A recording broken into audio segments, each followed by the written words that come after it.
n'observez pas la parole de Dieu, vous êtes infidèle. Bon, étant donné qu'il ne s'agit pas d'une prédication formelle, on allait dans sacriver Saül et qui mettait à chaque chrétien une mise en garde. Il dit, et parce qu'il interrogea et consulta ceux qui évoquent qui est les morts. Bon, nous connaissons que les gens n'ont pas râlé, mais vous voyez régler pour eux. Puis vous voyez ça qui a passé, comment le faire passer comme ça.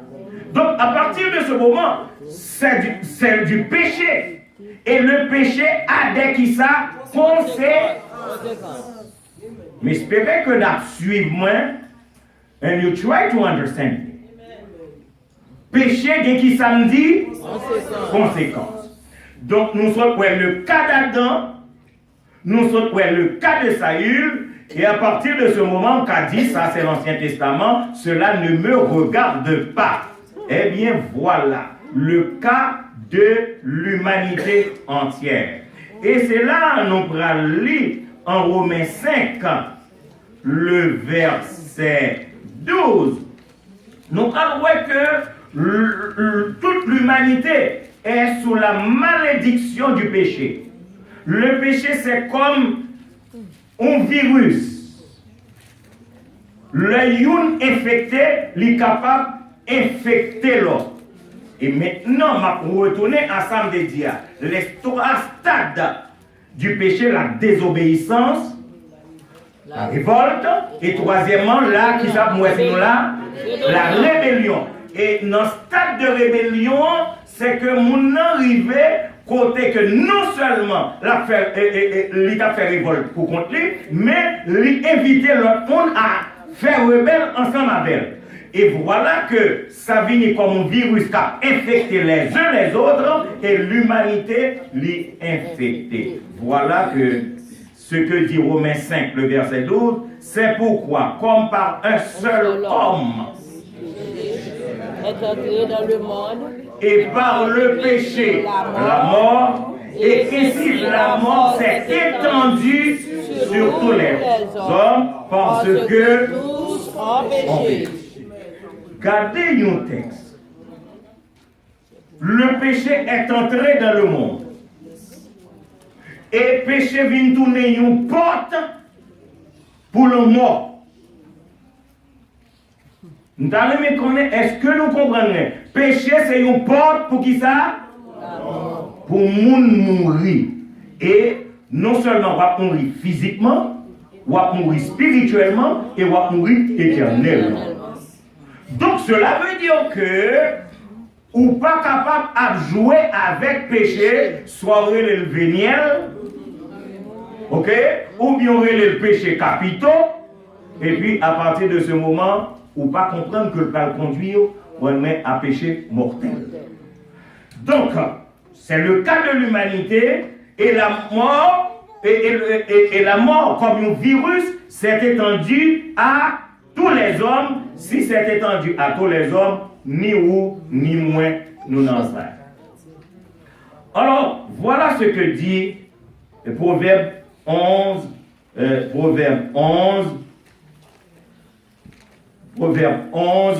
verset 19. Ainsi la justice conduit à la vie, mais celui qui poursuit le mal trouve la mort. Celui qui poursuit le mal trouve la mort. Et je me rappelle que dernièrement, lors de la prière d'intercession qui était faite par notre bien-aimé frère Fernand, il était dit que Kounia mounrele mal bien, mounrele bien mal. Dans vie de nos sociétés, c'est l'on fait mal le pouvoir ou à la mode. Alors que la Bible déclare que celui qui poursuit le mal trouve quoi? La mort. La mort. Ézéchiel 18, verset 4 dit, voici. Ézéchiel 18, le verset 4, elle dit, voici, toutes les âmes sont à moi. L'âme du Fils comme l'âme du Père. L'une et l'autre sont à moi. L'âme qui pêche, est celle qui vivra. donc il faut faire beaucoup attention. Ézéchiel 18, le verset 4. Et le fameux verset que tout le monde connaît, parce que si un monde a péché, c'est parce que c'est une décision personnelle, parce que Romains 6, 23 dit, le salaire du péché c'est quoi? La mort. Cela veut dire que si vous choisissez péché, c'est pas, et pas dire qu'on pas connaît ça le balbaou, vous connaissez bien les conséquences. C'est un choix volontaire, c'est un choix délibéré et c'est un choix personnel. Je vais dire encore, c'est un choix volontaire, un choix délibéré et un choix qui ça? Personnel. Parce que pas venir comme ça, c'est un tel qui te dit en aller. Ou aller parce que vous voulez aller tout. Est-ce que nous comprenons ça? Ou aller parce que vous voulez aller tout. Donc, le salaire du péché, Romains 6, 23 dit c'est quoi? La mort. Alors la grande question, lorsqu'on ouvre la Bible dans Romains 6, 23, on va demander qui monde cap chapé. Nous avons une question? Qui monde cap? Bon, moi, cap échappé, ça c'est français. Mais créole a dit qui monde cap chapé? Cap chapé. Et je vais dire un bagage là qui nous a demandé nous pour nous prêter un peu attention. Prêtez un peu attention. Le péché est souvent subtil. Il y a deux bagages que vous faites pour vous penser que c'est quelque chose d'anodin. Ce n'est pas un bagage qui a trop de conséquences. C'est un petit péché que les catholiques d'ailleurs disent que c'est véniel. Si l'oyer, est-ce que nous là? Ils disent que ce péché est véniel. Donc, à partir de ce moment, nous avons fait ça. Nous pas qu'à faire gros bagages. Mais petit péché ça, nous avons fait. Et bon Dieu compte tout bagages. Alors, c'est l'une des raisons pour lesquelles moi parlons de péché subtil. Mais, comme moi je dis, nous ouvrons les oreilles, nous ne sais pas si bien ouvrir. Je dis nous que le diable se sert de la religion pour conduire plus de gens en enfer. Va mettre dans bon créole. Diable a dit, d'ailleurs pour moi déjà, bon servi avec religion, bon servi avec religieux, bon servi avec les ministres de l'évangile, il dit aux ministres de l'évangile, et diable a dit, avec ça, m'a besoin plus pour mettre dans l'enfer. Parce que, et pour qui ça, moi, choisi enseigner nous. Nous choisi enseigner nous, c'est ça notre Seigneur Jésus-Christ est fait pour échapper des âmes à l'enfer. Moi, choisi enseigner nous, c'est parce que nous vivons actuellement dans un pays côté d'un pile l'église, il y a un pile pasteur, et il a servi de la religion, il a servi de l'église, et il a réglé les affaires personnelles. Et il a allé si loin parce que il a arrivé, même marié, on n'a pas besoin de dire cela. Nous comprenons, n'est-ce pas? Donc, à partir de ce moment, voyez, nous rendons compte que le diable maintenant se sert de la religion en diosant les pasteurs, les prêtres, et puis on dit avec ça, le diable a dit avec ça, m'a besoin plus pour l'enfer. Donc, maintenant matin, on dit nous-mêmes, à bon entendeur, salut. Nous toujours dit ça ici, hein? L'église est prise en sandwich. L'église est prise en sandwich dans les congrégations. Et matin encore, si il y a un monde qui est là, qui n'est pas dans l'église, c'est dans la congrégation liée, faites beaucoup attention parce que la congrégation n'a pas de problème à pécher. D'ailleurs, les péchés sont véniels. Donc, si vous êtes dans ce temple, entrez dans l'église parce que Jésus-Christ n'a pas de promesse pour la congrégation, il y a une promesse pour l'église. Ok, mais nous reconnaissons que l'église est prise en sandwich. Parce que dans le temple, il y a la congrégation et la congrégation est beaucoup plus forte. Et la congrégation, c'est la congrégation qui mène les danses. Donc, nous-mêmes, bon Dieu va nous l'évangile. Et bon, dis-nous, si nous voulons sauver, si nous ne voulons pas sauver, c'est nous qui voulons nous donner l'évangile. D'accord? Alors, maintenant, nous sommes dit considérer le péché à 3 niveaux. La désobéissance, sinon là. Deuxièmement, la révolte. Et troisièmement, la rébellion. Nous considérons 2 cas dans l'Ancien Testament. Le cas d'Adam, pas vrai? Deuxièmement, c'était le cas de Saül. Et le cas qui nous concerne, c'est le cas de l'humanité. Mais maintenant, si péché a fait tout ça, est-ce que qu'on porte de sortie? Voilà la grande question. Alors que virus ça a fait ça l'affaire, est-ce que gagner une porte de sortie? Alors maintenant, voilà. La porte de sortie s'appelle quoi? La repentance. La porte de sortie, c'est deuxième point théologique fondamental que un chrétien besoin connaît. Parce que du fait que la repentance est négligée, et à partir de ce moment, le péché domine. Vendredi, samedi. Si la repentance n'est pas exercée par le serviteur de Dieu, si vous ne vous repentez pas, vous mourrez dans vos péchés. Donc, la repentance est extrêmement nécessaire. Mais le problème, est-ce que nous connaissons qui ça repentance?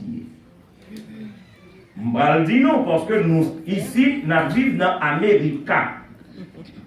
Parce que nous n'avons fait ça, la fait là, l'un fini, il simplement dire, oh, I am sorry. I am sorry is not repentance.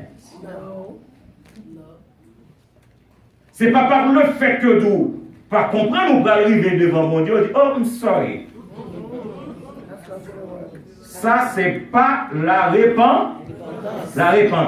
Donc, c'est un terme théologique extrêmement important que les chrétiens doivent connaître. Parce que si vous ne connaissez pas la repentance, ou non seulement on va marcher dit tout le monde en bas ici, sorry, on va comprendre, on va arriver dans le ciel là pour dire, bon Dieu, sorry, ça pas marcher. Donc, on a besoin de repentir. Et qu'est-ce que la repentance?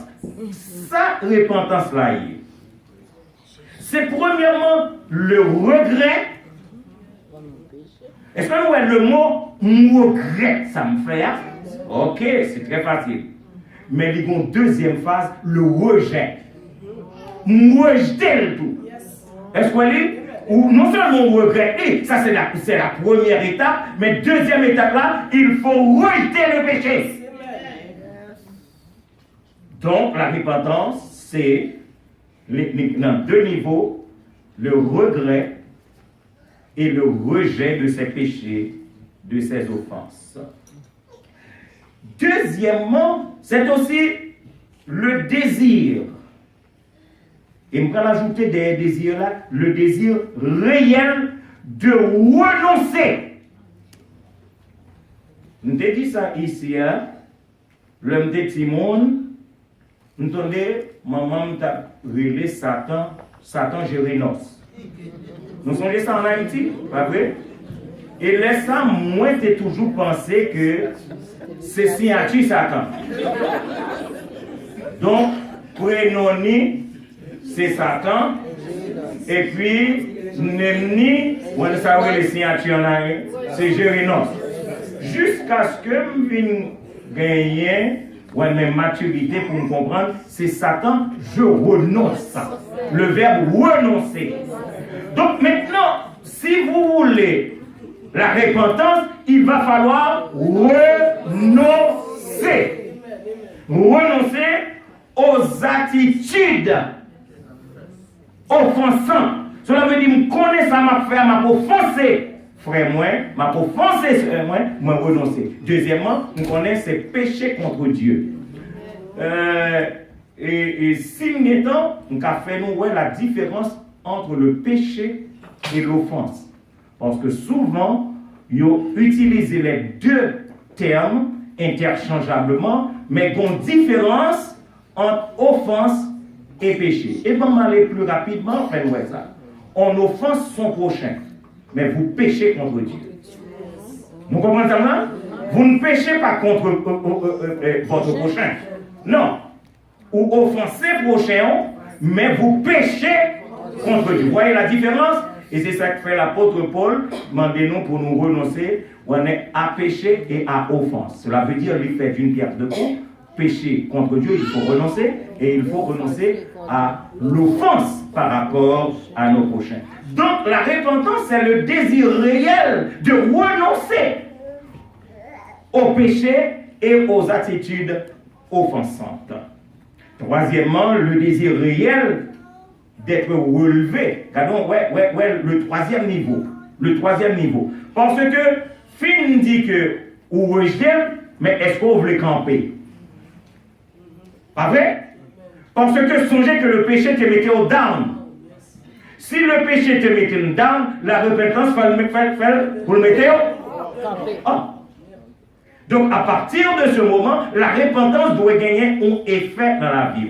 Et je ne vais pas poser question, puisqu'il ne s'agit pas d'une prédication formelle. Combien de fois dans la vie vous songez au repenti? Vous me laissez ça là. Alors, non seulement nous parlons de la repentance, mais la repentance est nécessaire. Et je vais faire nous voir que c'est la Bible qui parle de la nécessité de la repentance. La nécessité de la repentance. Ézéchiel, chapitre 14, verset 6. Peut-être nous n'avons pas de temps pour lire tout verset ça, mais nous sommes capables de faire nous, premièrement, le cas d'Israël, le cas du peuple d'Israël. En Ézéchiel, parce que l'Éternel t'a parlé avec le peuple Israël souvent pour que repentis. Et Ézéchiel chapitre 14, le verset 6, et il est très petit, je ne vais pas continuer. Il dit, c'est pourquoi dit à la maison d'Israël, ainsi parle le Seigneur. La Bible n'est pas ouverte. J'ai l'impression que nous vivons l'église sans Bible, pas vrai? Léo dit Lili, non pas qu'à lire. C'est étude biblique. Please open your Bible. Ok? Qui s'allie dit monde qui parle français, on nous reprend. C'est pourquoi dit à la maison d'Israël, ainsi parle le Seigneur l'Éternel. Qui ça le dit? Revenez et détournez-vous de qui ça? De vos idoles. Détournez les regards de toutes vos abominations. Ça, c'est pour le peuple d'Israël. Et maintenant, Ézéchiel 18, 31. Ézéchiel 18, 31.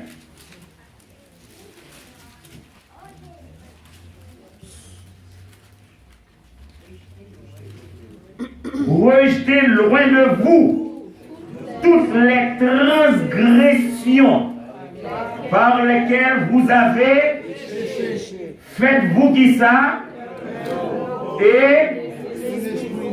et puis il pose des questions. Pourquoi mourriez-vous, maison d'Israël? Cela veut dire que si la repentance a fermé la porte de la mort, pour qui ça ne pas repenti, pour qui ça ne pas retourner à l'Éternel. Et moi, j'ai gagné plusieurs versets, je ne vais pas lire pour gagner du temps, je vais écrire Ézéchiel 33, 11, Osée 14, 2, écrire Joël 2, 12, Malachie 3, le verset 7. C'était pour montrer que tous ces versets, l'Éternel a besoin que le peuple d'Israël retournait, détournait du péché et posait une question. Pour qui ça nous voulons mourir dans le péché? Bon, lit et Malachie 3, 7, parce que qui ça le dit? Il dit, depuis le temps de vos pères, vous vous êtes écartés de mes ordonnances. Vous ne les avez point observées. Cela veut dire de père en fils. De père en fils, de génération en génération. L'Éternel dit, je ne comprends rien dans nous. Il dit, revenez à moi et je reviendrai à vous, dit l'Éternel des armées. Et gardez ça, il répond, et vous dites, en quoi devons-nous revenir? Voyez l'arrogance de l'homme dans le péché. Tout le monde qui vit dans le péché est toujours arrogant. Je ne sais pas continuer ça. Tout le monde qui a vécu dans le péché est toujours arrogant parce que le pensée la laisse côté lié. Mais nous se dire c'est un pathway qui mène à la mort. Il n'y a pas seulement le cas du peuple d'Israël, mais le cas peut être à un niveau individuel. Parce que ça, c'était pour la nation d'Israël, tout mon pays. Mais gardez que il y a un monde qui a un à l'Éternel. Est-ce que nous l'avons siloyé? Parce que des fois, c'est la nation tout entière. Parce que une nation qui est loyale, on n'a pas adopté des lois qui sont contraires à la volonté de Dieu, nation a un problème avec l'Éternel. Mais nous connaissons qu'à l'échelle individuelle, nous avons un problème avec l'Éternel. Et je vais vous donner un exemple. Ouvrez vite nous. C'est pour Daniel chapitre 4, 27. Et nous allons considérer le cas de Nebuchadnezzar. Et nous allons voir que même si le monde a fait ça pas ça, bon Dieu a compassion pour nous. Lui voyer message vient joindre nous de manière individuelle. Et c'est ça que matin, même si nous avons étude, mais nous parlons que l'arrivée dans le troisième cas, bon Dieu parlait à chaque monde, même Jean qui parlait à Nebuchadnezzar. Bon, dit nous bagaille, bon Dieu ne doit pas occuper Nebuchadnezzar.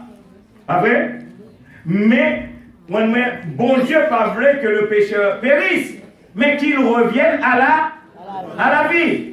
Donc, à partir de ce moment, bon Dieu, voyons un message dans Daniel 4, 27, il dit, c'est pourquoi, ô roi, puisse mon conseil te plaire, mais un terme à qui ça? À tes péchés, en pratiquant la justice, mais un terme à tes iniquités, en usant de compassion envers les malheureux, et ton bonheur pourra se prolonger. Quel conseil salutaire que Nebuchadnezzar te joigne, n'est-ce pas? Donc cela veut dire que dans l'Ancien Testament, à l'échelle individuelle, bon Dieu a adressé la main. Mais maintenant, mes frères, moi, on a parlé de la repentance.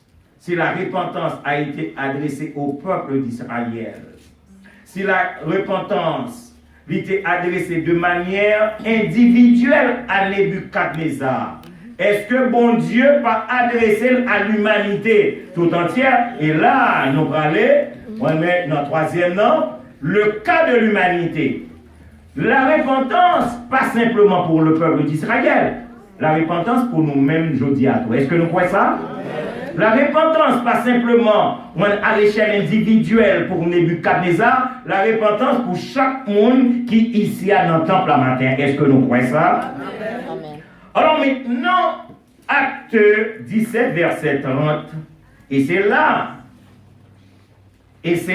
que chaque monde doit faire beaucoup attention, parce que la Bible commence ces versets ça à une parole qui mettait nous dans problème, parce que vous diriez que moi j'ignore, moi pas connais. Bah, je vais expliquer ça qui vient. Il y a un peu de monde qui dit, moi c'est pas faute moi. Songez que c'est pas faute moi toujours derrière. Si nous sommes intelligents, nous t'avons mis, c'est pas faute moi devant, et puis nous pas fait faute là. Et voilà que le texte là dit que Dieu, sans tenir compte des temps d'ignorance, annonce maintenant à tous les hommes et en tout lieu qu'ils aient à ceux qui savent. Cela veut dire, regardez bien le texte là, pas vindine que nous pas connaissons, sans tenir compte des temps d'ignorance, annonce, l'italité dans annonce, mais l'ajouter pour Siloé, parce que c'est Siloé qui attend de là, qu'on y a pas fait, annonce maintenant à chaque monde qui est dans Siloé, et lui généraliser, annonce maintenant à tous les hommes, et en tout lieu, cela veut dire que votre lieu est concerné. Tout le monde qui ici a concerné, qu'ils aient à ceux qui savent. C'est le cas de l'humanité, c'est le cas de chacun de nous ici présents ce matin. Je vais dire que la repentance, c'était le message de l'évangéliste Matthieu. C'était le message de Jean-Baptiste. C'était le message de Paul. C'était le message de Jésus-Christ lui-même. Je vais répéter encore. C'était le message des évangélistes, c'était le message de Jean-Baptiste, c'était le message de l'apôtre Paul, c'était le message de Jésus lui-même, et c'est mon message ce matin. Regardez bien dans Matthieu, chapitre 3, le verset 2. Matthieu, chapitre 3, le verset 2. Qui ça écrit? L'écrit, il disait, répentez-vous, car le royaume des cieux est qui ça? Est proche. Luc 13, verset 3 dit, non, je vous le dis, mais si vous ne vous répentez, vous périrez également. My God, do you understand this? Si vous ne vous répentez, vous périrez. Et maintenant, voilà l'occasion, la nécessité de la repentance. Parce que si vous ne vous repentez pas, vous allez périr.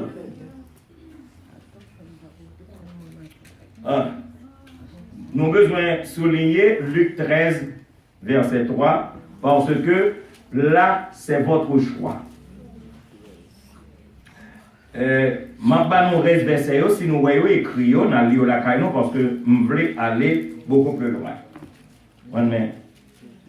Nous voulons aller beaucoup plus loin. Si nous voyons écrit. Alors, maintenant, on va poser quelques questions. Nous, à faire péché, qui problème lui poser? Nous, la nécessité de la repentance, pas vrai? Si l'on est-ce que nous l'avons? Nous considérons deux points théologiques, le péché et la repentance. Nous, le péché et les conséquences du péché. Nous, la repentance et la nécessité de la repentance. Mais le problème, c'est que est-ce que bon monde qui a déclaré tête là qu'il n'est pas pécheur? Qui peut se déclarer non pécheur? Qui est-ce qui a dit là matin que n'a pas besoin de repentance? Troisième question, formulée d'une autre façon. On connaît nos prières, c'est vrai. Mais prières, non.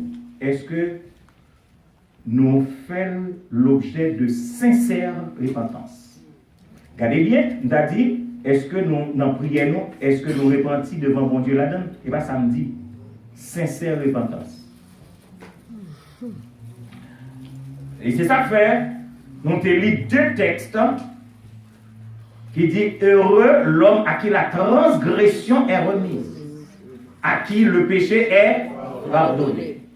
Donc c'est extrêmement important, le psaume 32, les versets 1 et 2. Donc on quitte l'autre texte, nous capables. Les deux points théologiques qui ont été considérés, c'est premièrement le péché et deuxièmement la repentance. Le troisième que nous allons considérer, c'est qui ça? Si nous te songé, si nous t'avons suivi, c'est la confession. La confession, qu'est-ce que c'est? La confession. Voilà la définition de la confession, c'est l'autocritique du pécheur. C'est les pécheurs même accepté faire autocritique. C'est un mot français, cela veut dire que ou critiquer tête ou même, ou fait analyse de tout et ou dit tête ou, sans faire, c'est pas ça. Cependant, suivez bien. Le pape vient d'ouvrir les portes pour admettre aux divorcés, pour dire que d'ouvrir porte pour eux à la communion et à la confession. Mais la confession devant le pape, devant les prêtres.